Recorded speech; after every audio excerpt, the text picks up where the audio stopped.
Now let's talk about when authoritarianism becomes totalitarianism.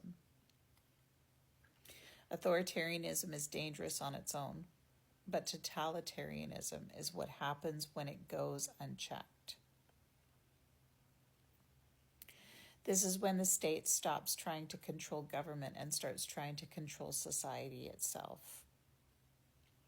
Totalitarianism isn't just about laws, it's about moral control. The state doesn't only enforce obedience, it enforces moral purity and punishes nonconformity. This distinction matters. Totalitarianism is state-driven, and it's about what the state enforces through law and punishment, not what society debates, criticizes, or refuses to tolerate. Social accountability isn't totalitarianism, state coercion is. This is when power moves beyond institutions and into everyday life. Media, education, culture, family, identity. It's another layer of the state telling you who you're allowed to be and who you're not in order to fit into society. There is one acceptable way to belong. Dissent stops being disagreement and becomes deviance. This is also where ideology hardens.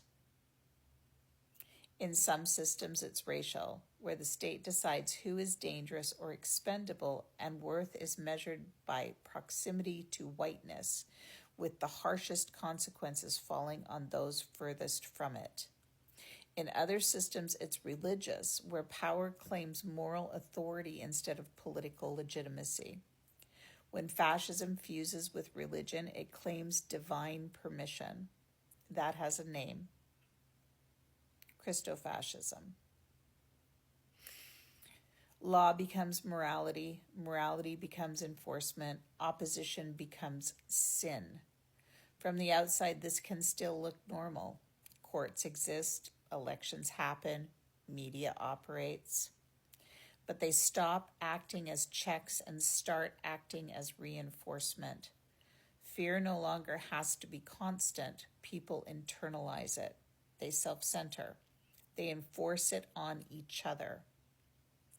That's when power becomes total.